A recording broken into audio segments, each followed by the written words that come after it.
Trump blows a hole in 2024 presidential debates. Donald Trump thumbed his nose at traditional retail politics, preferring large rallies and appearances on conservative TV. In defeat, he refused to deliver the familiar concession speech and instead falsely claimed that his Republican or Democratic opponents stole elections.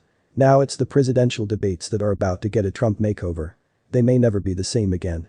With last week's Trump-inspired threat to boycott 2024 debate sponsored by the Commission on Presidential Debates, the Republican National Committee began priming the electorate for a race in which the GOP nominee might not debate at all.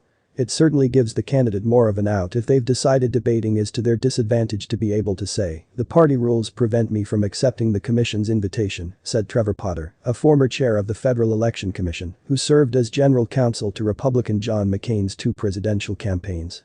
The RNC, he said, is attempting to blow up the structure and therefore change the expectation to will they or won't they debate.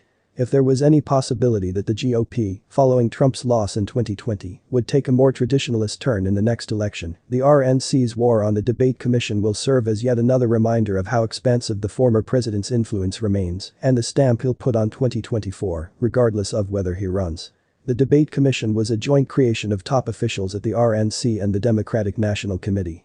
But that was in the 1980s.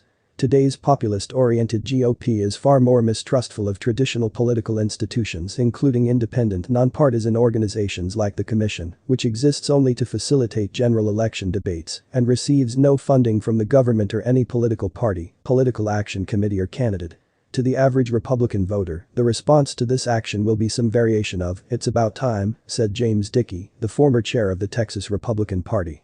From the media to universities to the Centers for Disease Control and Prevention, he said, "We're seeing institution after institution prove they cannot be trusted. It's about time one of them paid the penalty for it." In its plan to amend party rules to prohibit future nominees from participating in commission-sponsored debates, the RNC is doing the work of an aggrieved former president who complained bitterly about the debate process in 2020 and who is now expected to run again in 2024. Yet it's also reflecting popular sentiment within the party. Republicans have long complained that debates and their media moderators are biased against them, what Saul Anizes, a former chair of the Michigan Republican Party, called a very serious frustration among Republicans in general and many of the candidates in the campaigns that we don't necessarily get a fair deal. Even if the RNC did this because they're upset about the way the commission treated Trump, said Scott Reed, the Republican strategist who managed Bob Dole's presidential campaign in 1996, this issue's been boiling for cycles now. The debate commission, he said, has outlived its usefulness. Jeff Rowe, a Republican strategist who managed Texas Senator Ted Cruz's presidential campaign in 2016, said that the days of playing ball with the insider media moguls is over. Few Republicans expect debates will not occur in some form in 2024. The commission may still mollify the RNC. Or debates could be arranged through some other organization or through candidate-to-candidate negotiations directly the way it worked prior to the commission's establishment.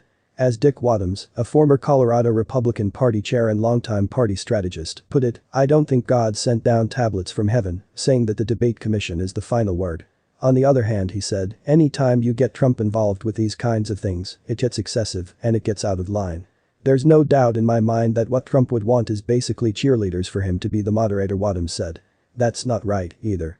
I think there's some middle ground there that needs to be reached. But with the commission still in charge of the debate process and with the RNC threatening to pull out, there is no guarantee that a compromise will be reached or that debates will go on in 2024. When it was formed, the debate commission was designed expressly to institutionalize a process that had become mired in haggling between campaigns. And Democrats are not likely going to let Republicans dictate the terms of 2024, touching off one of the confrontations between the parties ahead of the. Thanks for watching, and please make sure to like and subscribe and do not forget to hit the notification bell so you keep receiving the latest news from United States News Channel. Bye bye.